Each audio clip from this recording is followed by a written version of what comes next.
Hi, welcome to the YOUnify podcast. YOUnify is a nonprofit organization helping you flourish and thrive. My name is Brandyn Keating. I'm YOUnify's co-founder and CEO and your host for the podcast today.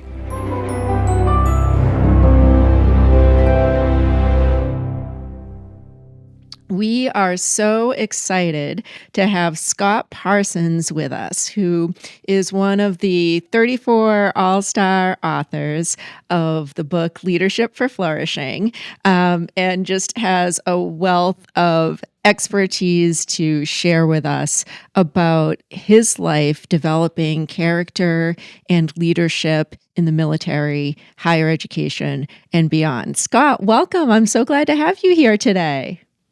Thanks, Brandyn. It's great to be here. It's such a joy. Thanks so much for having me. Amazing.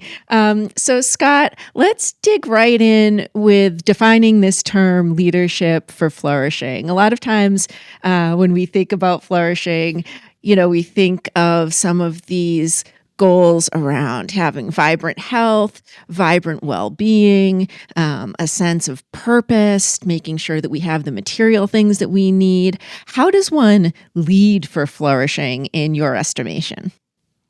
It's a beautiful question. And I often think about this question when I talk to people, especially when I engage with humans. But honestly, I think it animates everything I do. For me, leadership for flourishing means helping people and teams and communities become the best versions of themselves.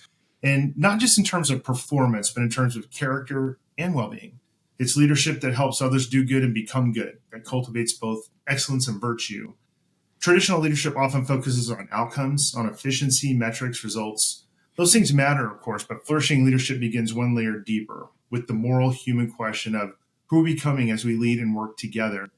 And it's also, a lot of people use that same metaphor about being on a plane and putting your oxygen mask on first before putting it on someone else. And that's true. We have to be flourishing as a leader before we can help others flourish. And really, my belief is grounded in what Aristotle called eudaimonia, or human flourishing, a life of meaning, virtue, and purpose.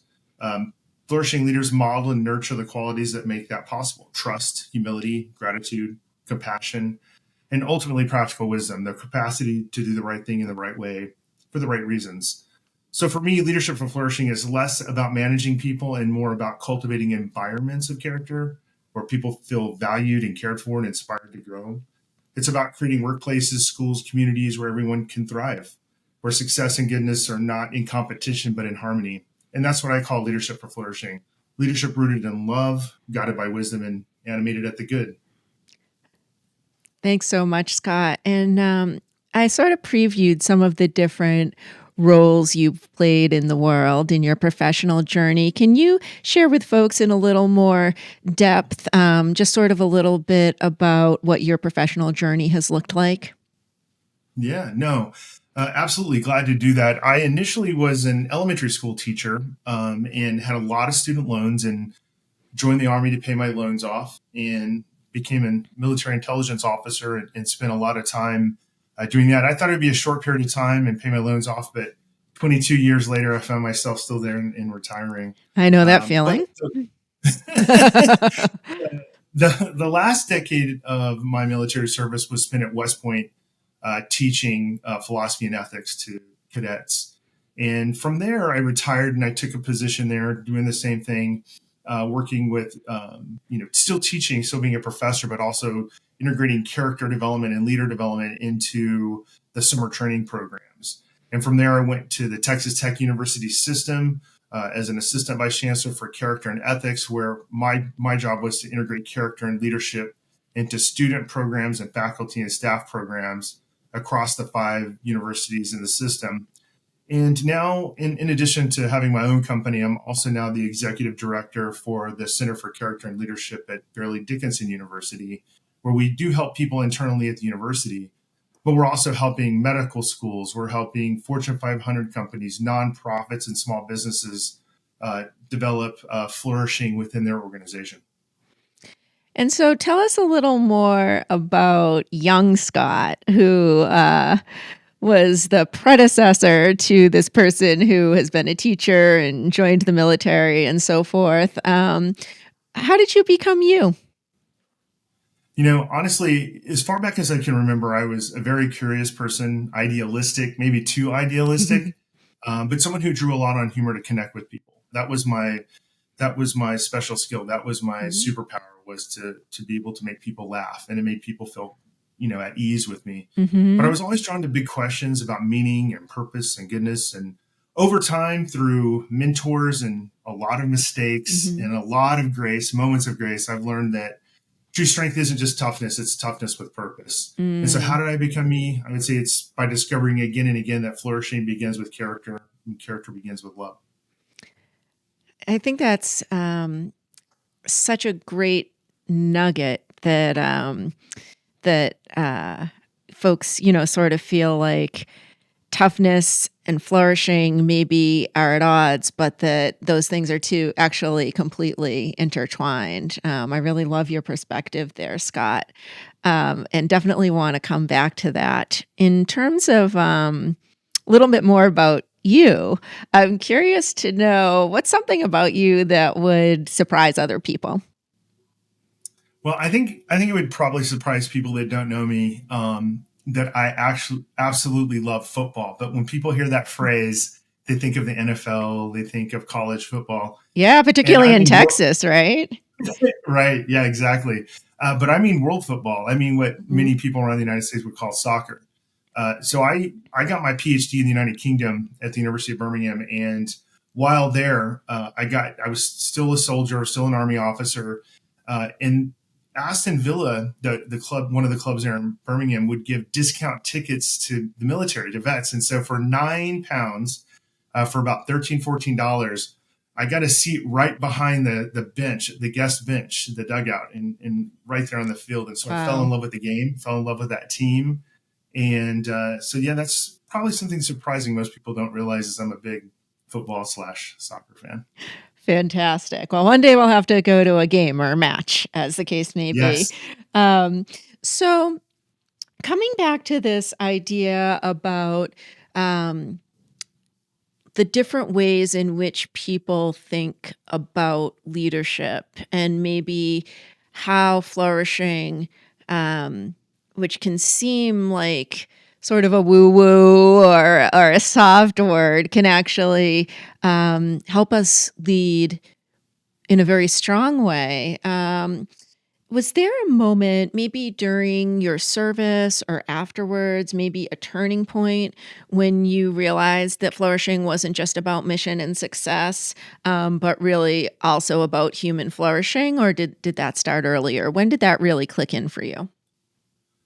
I think there was always a sense of that there, as far back as I can remember. But really, what happened was, I did 4 combat deployments, 3 to Iraq and 1 to Afghanistan. I saw a lot of things that people don't need to see. Mm, And then when I got to West Point and I was teaching philosophy and ethics, we teach, any philosophy class that teaches ethics kind of goes through the 3 main normative ethical theories. They go deontology, or duty based or rule based ethics, mm-hmm, utilitarianism, the ends justify the means kind of mm-hmm, ethics, and then we talk about Aristotle's virtue ethics. mm, And in thinking through those scenarios, everybody that goes to West Point that graduates will get a commission, and become an Army officer. And so, in that context, the whole time I was teaching there was in the middle of the wars with Iraq and Afghanistan. So there was a wow. lot of material to share with my students, with my cadets. And of course, they were really focused and centered on what was going to happen to them when they got there. So they wanted to know context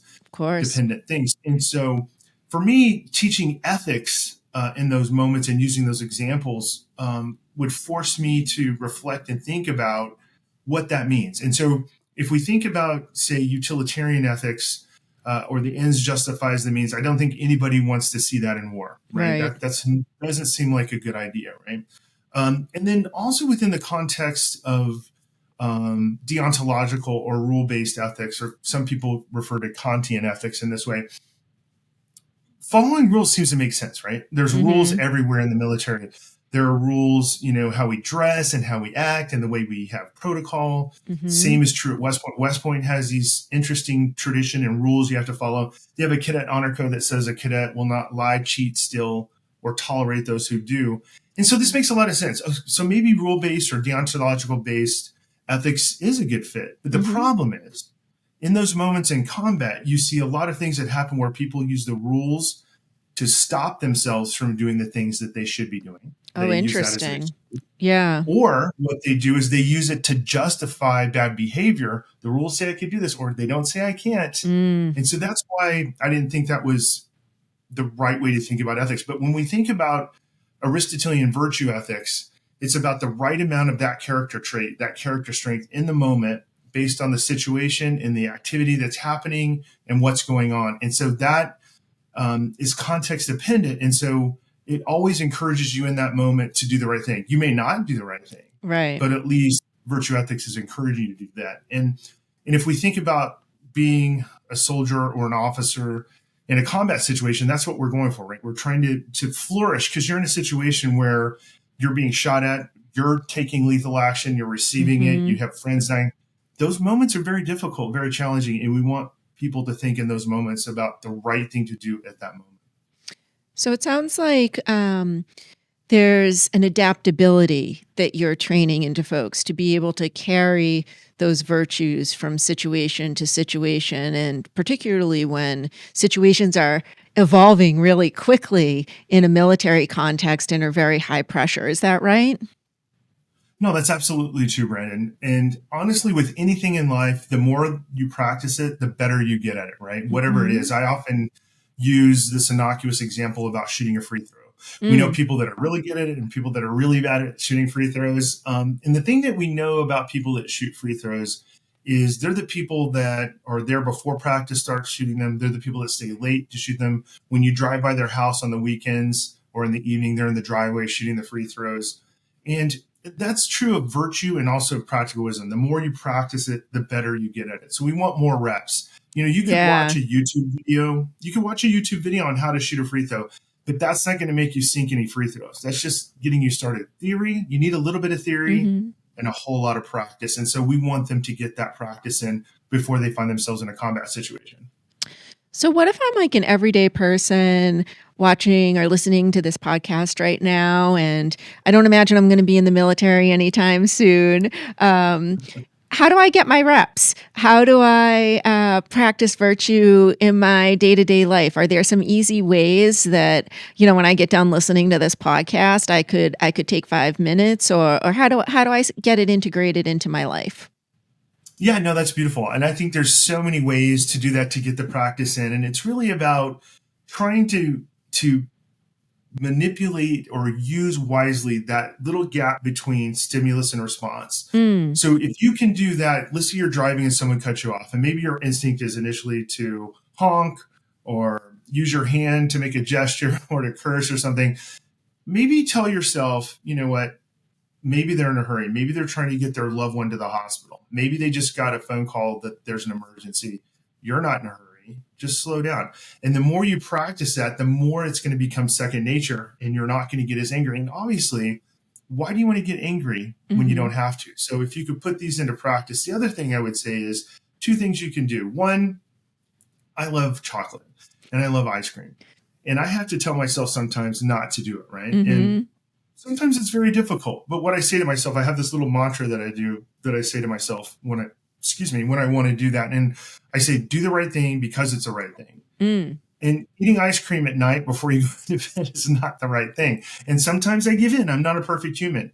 But the more I practice this, the better I am. And so when I say that to myself, that's another thing you can do. Do the right thing, whatever that means to you. Do the right thing because it's the right thing. If whatever that thing is that's challenging you, work on it. Do that. And then the last thing I would say is many of us have commutes or long commutes to work. Many of us are super busy and don't have time to sit down for a meditation or a reflection in the morning. So what I would encourage you to do is do that on your commute in. Instead of playing the music or listening to the news, meditate. And I don't mean close your eyes while you're driving. What I mean, focus on the road, but think about all the things you're grateful for. What are the great things in life? You could start off with something simple like, I'm alive. I'm going to work. I have a job. But then the things that people help you with throughout the day. And then you're going to realize that not only are you more grateful, but you're also more humble, because what happens is you're going to realize that a lot of these great things that are happening in your life and that you're achieving, you wouldn't be able to do without those other people. And then the other thing is, think about how fortunate we are to live in the time we live, right? So as you're driving to work, you're in a car with climate control. You have beautiful roads that someone, created. You're in a beautiful, or maybe it's not such a beautiful car, but it gets you there, right? It has four wheels. Someone built that car. So there's a lot to be grateful for. We don't have to walk 20 miles every day to get to work. There's a lot to be grateful for. So if you can just be grateful, have a reflection, do it on the drive, and then also try to remind yourself in that gap between stimulus and response, your life is going to be so much better. So it sounds like taking a breath when we want to react, maybe assuming best intentions from those around us, and reminding ourselves to do the right thing, whatever that means to us, maybe. Not because we're going to get something in return, but just because it's the right thing in and of itself. Is that right? Oh, I think that's definitely right. And the other thing to think about is, how often have we cut someone off? Yeah. Right? So we want people to extend us grace. Grace is important. We should extend other people grace as well. So yes, in that moment, just take a deep breath, relax. You're not looking for something in return, but you'll get something in return. You'll get calm. You'll get peace. And you're forgiving them. You're giving them grace. You're allowing them to go about their day. Maybe something isn't going great for them. And maybe the fact that you didn't retaliate in some way didn't make their day worse.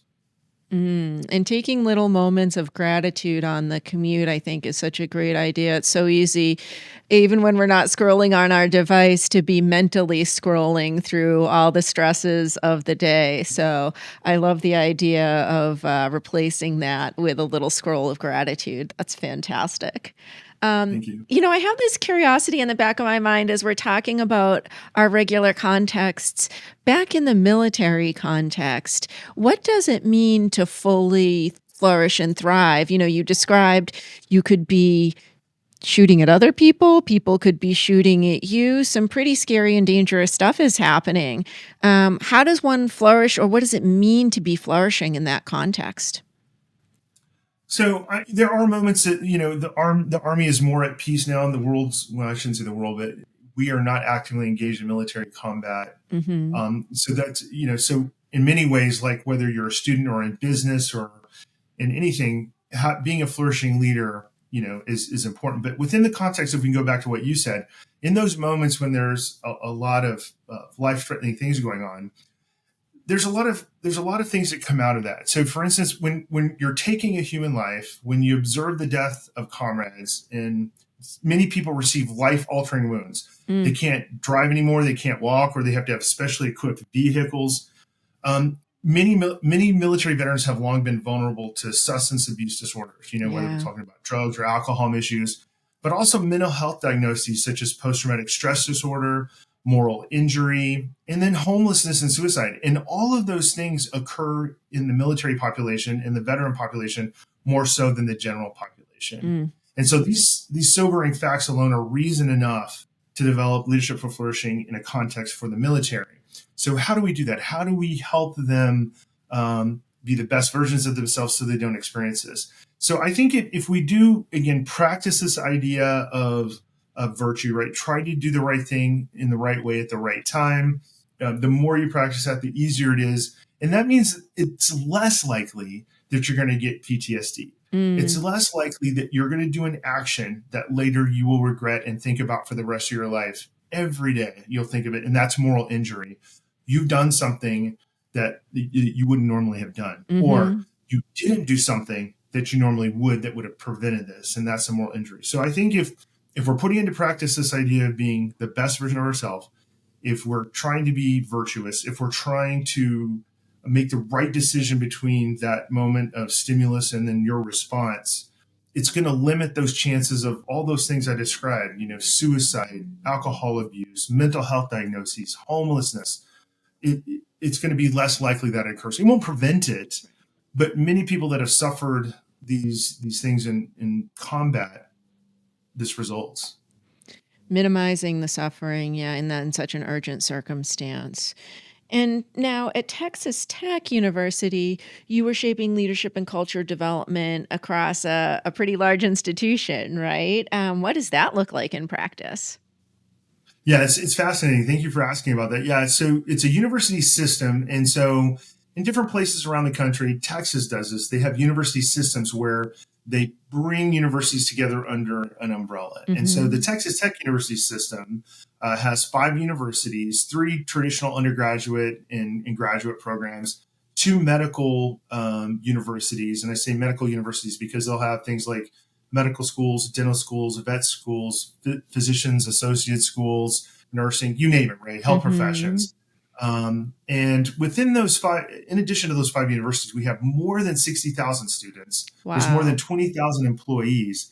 And so that's quite a large scale coming from 4,000 cadets and, 1,000 faculty and staff. That's So a it's a leap. big, yeah, it's a big difference.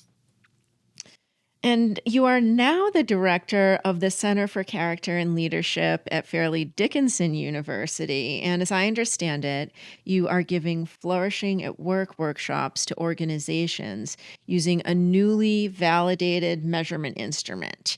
And that has a very fancy name. It's called the Golden Mean Inventory, or the GMI. So it sounds like we've got programs for students, programs for the workplace, and we've got a way to measure the impact. Can you share a little bit more about that? Yeah, absolutely, absolutely. My colleague and mentor, Bob McGrath, he's a professor at Fairleigh Dickinson, professor of Mm-hmm. psychology, but he's also, for over the last decade, he's been the senior scientist at the VIA Institute, where many people have heard of the VIA Institute, where you can get your 24 character strengths, you do the survey. Mm-hmm. And he's developed a new measure that has been validated that allows us to take your 24 character strengths, more importantly, your top 5, what they call the signature strengths. Mm-hmm. And the golden mean inventory, the GMI, helps us see if you overuse or underuse or use those strengths in the right way. That's Mm. where that term comes from, the golden mean, as in Aristotle's golden mean, the balance between vice of excess, vice of deficiency, that sweet spot in the middle. And it's done within the context. Sometimes we just do it with work, but there's 3 ways we can do it. We do it usually with flourishing at work, your character strengths at work, your character strengths in your relationships, whatever that might be, home, work, what have you, and then your long-term goals. And what we do is we look to see if you're overusing them or underusing them. And so it's interesting. Bob used we model this. We use our signature strengths and our GMI inventory with each other when we do these workshops with organizations, and we then describe why it might be over or underused. Bob says he overuses creativity. Mm. And he does so within the work context. He says that he's so creative, and everybody wants that person on their team, right? That Mm-hmm. super creative person. But the problem is he's so creative, he keeps iterating, and never comes up with a final product, right? Mm. And so he needs help coaching, bringing that back into the right amount. He talks about it within his relationship, where he says, I am the most romantic human on the planet. I do these big grand gestures for my wife, and she loves it. But the problem is that there may be 3 dozen roses around her in the kitchen, but then when she asks him to take out the trash for the 5th time, she's a little frustrated, right? And so Gotcha. he's a little too creative in his relationships as well. I do the opposite. I talk about not using enough of a character strength. So, Mm. despite being in the Army, you would think courage is one of my character strengths. But I actually underused that in a job that I had.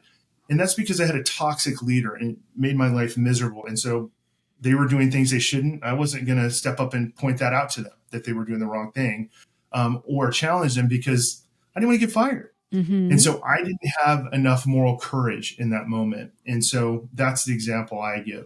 But we do this work with surprisingly a large number of health professionals. So Oh, whether we're interesting. talking about professional schools like medical schools, PA schools, nursing schools, whether they're talking faculty and staff, whether we're talking about doctors in a hospital, we spend a lot of time with them on this. We get a lot of work there, but we help nonprofits, Fortune 500s. We've been doing a lot of this work, and it's getting really, really rewarding seeing all the people that have helped. So what we do is initially we do the workshop. We have them take the VIA 24 character strengths, the GMI inventory, and then what we do is we provide coaching for them on helping them get their strengths back in order. So if they're using it too much, how to bring that back to the middle. If they're not using enough, how to boost that up.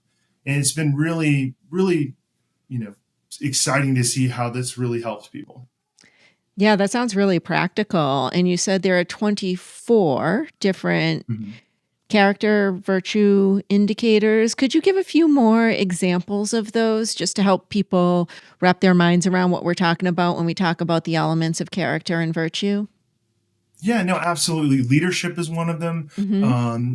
Gratitude is one. That's one of my more signature strengths. Love, kindness. It's the different kind of things that you can imagine would make you an effective person. Mm-hmm. Self-control is one, which is way down the bottom of the list for me when we talked about ice cream. Yes, Uh, indeed. but but really, we think about these in the terms of the positive, not the negatives. Not that I don't have self-control. It's just that my capacity for gratitude is a stronger strength than, say, self-discipline or self-mastery. Amazing. You also talk about the importance of phronesis, if I am pronouncing that correctly, in lay terms, practical wisdom. Could you Mhm. share an example of a leader or a decision that embodied that kind of wisdom under pressure? Yeah, I definitely can. So there's a story. I have a story that when I was in combat, I was leading a team with using drone, what colloquially we would call drones, right? Mm-hmm. And there was a moment where we had a vehicle that had someone, a known insurgent, in there, and we were ordered to destroy the vehicle. Mm-hmm. It turned out there was a kid in there. This is the short version of the story. Mm-hmm. And no one wanted to do that, right? No, yeah, No one wanted to blow up a vehicle with a kid of inside. course. But our leader kept insisting that we do it, Mm. and the leader was on the radio, giving us that order. So I turned the radio off. That is that's not doing the military. Normally, you don't cut off communications with Right, your boss. But none of us in that room, the 10 of us, were not going to destroy a vehicle with a kid inside. right. Um, and the reason I see that that's using practical wisdom, because going back to those scenarios we talked about where people get PTSD and moral injury, Mm. this was a little boy in the car. I had two little boys at home at the time. Mm-hmm. Um, I wouldn't have been able to handle that. Most assuredly, there'd be moral injury. And there were other people in the room that were parents. Right. And I think all of us would have suffered from that. And there are people that we know that have, in the military, people that have served under me that Mm-hmm. have done things they shouldn't have. And many of them commit suicide because they're dealing with what they've done. And so, and that's just another example, or one example, I should say, of using practical wisdom. Sometimes it's not easy. Sometimes it's not comfortable. Now, it turned out okay for me in the end, Mm-hmm. but I got fired. That could have been the end of my military career because I didn't follow an order. Right. And so sometimes doing the right thing is not easy, Mm-hmm. but it's what we should do. Yeah, and it sounds like there's a little bit of listening to our gut in there. Yeah, no, you have to know. You have to sense, right from wrong. In those moments, if it doesn't feel right, you probably shouldn't do it. And that if you're doing that, you're cultivating practical wisdom. Yeah. And now going back to West Point introduced reflection and journaling into cadet training. And I have to confess, I know that journaling is supposed to be good for us, but I never have been able to bring myself to develop that habit. Even going back to a little kid, I remember I had the little diary and I had like one Dear Diary entry, and that was it. So maybe I could have a little personal inspiration from this question. What have you seen change in young officers who take that journaling seriously? Yeah, if I can just address what you said first, initially, that I Yeah. do think that there are many people that don't find quote unquote journaling enjoyable. And I get that. And in the moment, in the training, that's how we did it. But there's other ways to do that, right? It's that drive on the way in the morning that I told you about, the Mhm. reflection. Reflection is reflection, reflecting how we did it. But it also doesn't have to be an individual. So after the cadets in the summer training had that hour of journaling, part of that time was speaking to an exemplar, a more senior cadet that had been through this multiple times, Mhm. and talking through how could have I, in today's activity, whether it was at the range or whether I was, we were out, hiking up a hill or whatever it is we were doing, how can I have I incorporated virtues better? How can I do better next time? And so that's reflecting. So yes, putting it in a journal is one thing that not many people can do. Yeah. That's just really one tool of reflection. The Mm-hmm. conversation with other people telling you, yeah, I struggle with that too, but you'll get there. That gives you encouragement. You think through it. And then also then the next day you try to put into to practice. So again, the leader would say something like, hey, we had this conversation yesterday at the range about firing this weapon in this certain way. And we talked about how we might be able to do that better. Let's try to do that today. So then there's this idea of reminding people of what the conversation was about and how to do it. And so that also is a type of reflection. So it's really, yes, we use journaling, but there are other ways to do it too. So there was internal reflection that may not be writing it down, engaging with an exemplar, someone that's already been through it and doing it, and then also a reminder of what that's going to look like. And that helps us get to be doing the right thing more frequently. Fantastic. Yeah, I relate to that very deeply, actually. We see that a lot in our work in YOUnify when we're training folks on different community engagement practices, that the real learning happens in the debrief, which is a reflective practice. So I love those practical tips you just provided to how we can integrate that into other parts of our lives. And so let's continue to bring this home for civilians, teachers, managers, parents. We already talked about the tip you had for the drive, which I love. Are there maybe one or two other practical things that folks could do this week to lead in a way that fosters flourishing, whether they have an official title or not? Yeah, no, I think that's a beautiful question, Brandyn. So I think really, no matter what you do for a living, if you're leading people, the thing to think about really is this balance for me is this balance between accountability and kindness or compassion, right? Caring for people. How do you do both? It's not easy, right? Many people have a negative perception of the term accountability. I'm going to hold you accountable for that thing you did. That's right. Well, Yeah. it's not just about that, right? It's about holding yourself accountable, being transparent, being honest and authentic and vulnerable with the people you're leading so that they know that it's okay to make mistakes. And really it's not winning and losing, right? It's winning and learning. And so if you can incorporate that, we hold people accountable. We say, listen, you need to do this. It's one thing when someone's late every day for a month. That's not what we're talking about. We're talking about people that are making mistakes. And you say, listen, maybe you share a story when you first started doing that work and you say, I made this big mistake and actually it cost the office or the department or whoever a lot of money. But my boss gave me a second chance and they showed me how to do it better. And we know you can do better and we expect you to do better. And that's what we're going to see you do. And when you do it that way, people want to do better for you. They feel inspired to work for you. And so it's really just for me, I think for any leadership position, it's this balance of accountability and compassion or kindness and giving people grace. And again, not serial abusers, but when people make a mistake, instead of jumping down their throat and making them want to leave, encourage them and let them know that you know how they can do it. Let them know you've made mistakes and then show them how to make it better. And creating that space for the reflection and growth that you were talking about earlier. And what do you think is the biggest myth about strong leadership that you would love to dispel? Yeah, I think it's that you have to be hard and that you can't be kind, right? So that balance of discipline and compassion, or that balance between leadership.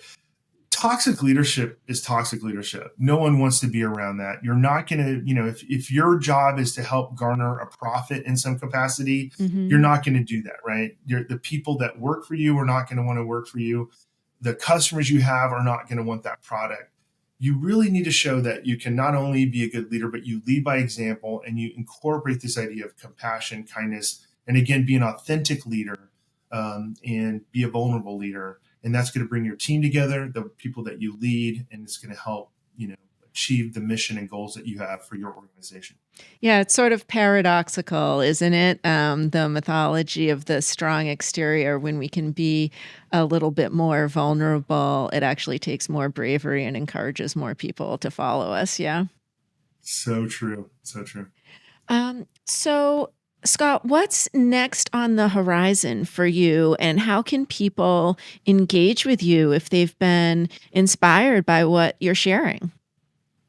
Oh, that's wonderful. Well, yeah, you could reach out and see if your organization can use the golden mean inventory if that's something that might be useful to help making sure that the leaders in your organization and the people that you lead are able to use their character strengths in the right way. And also, we know that when you have a team of people that have different character strengths, that just makes the team stronger. So if there's some way, I'd love for them to reach out. We would love to bring the GMI to their organization and help them. And the other thing is, as you know, because you've been one of my guests, I have the Flourishing Leaders podcast. Love for you to tune in every week. We have different people from across the spectrum. We have professional athletes. We have scholars. We have everyday people that talk about that how they can flourish within their roles as leaders. And it's a lot of fun. And you're one of our great guests as well, Brandyn. So those are two things that they can do if they want to connect. Yeah, it was so fun being on. You're such a great host, and people should absolutely tune in. We'll be putting all of the links below in the description. So if you're seeing this on YouTube, or if you're seeing it, or if you're listening to it, you can hop onto YouTube and get all of the links in the description for Scott's LinkedIn to reach out, for the podcast so that you can listen into that and enjoy that. And behind Scott, and also behind me, is the book Leadership for Flourishing, in which Scott has a phenomenal chapter.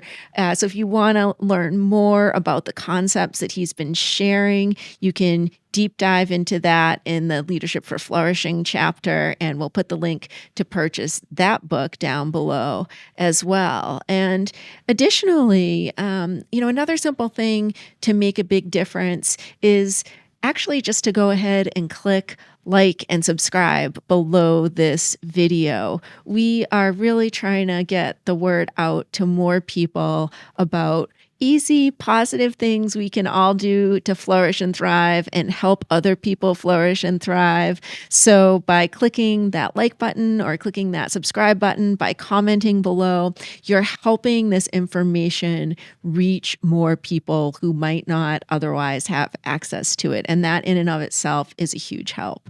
We're also launching a campaign to support the global flourishing goals and to help people in their local communities everywhere get involved in concrete local action steps to help your neighborhood, your community flourish and thrive more. And so if you'd like to learn more about that, it's super easy to get involved.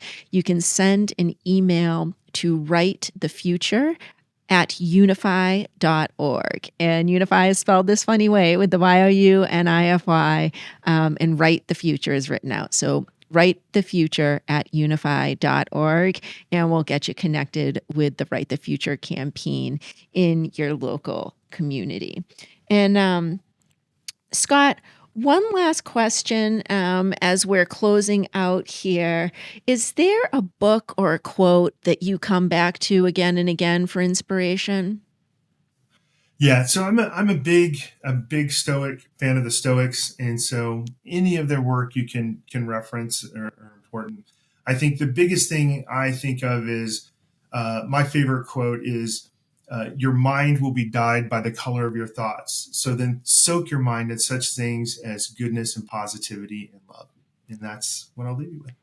Beautiful. Your mind will be dyed the color of your thoughts. I have goosebumps. I'm taking that one with me for sure. Well, thanks so much for hanging out with us today, Scott, and sharing your wisdom and your inspiration. And look forward to many, many more conversations and collaborations. And again, invite everybody to connect with Scott, to get involved with the great work he's doing and benefit from the work. And Scott, say one more time the name of the index and the center that you're developing over there at Fairleigh Dickinson. Absolutely. Thank you, Brandyn. It's the Center for Character and Leadership, and it's the Golden Mean Inventory, or the GMI, that we use that helps you see if the 24 character strengths that you take through the VIA Institute, if you're overusing them, underusing them, or using them in the right way. And then we would help coach you through that to get them to where they need to be. Awesome. All right. Well, thanks, Scott. Thanks, everybody, for listening and watching. And we look forward to being in touch with you very soon. Thanks, Brandyn. Thank you. Do you have any fun Thanksgiving plans?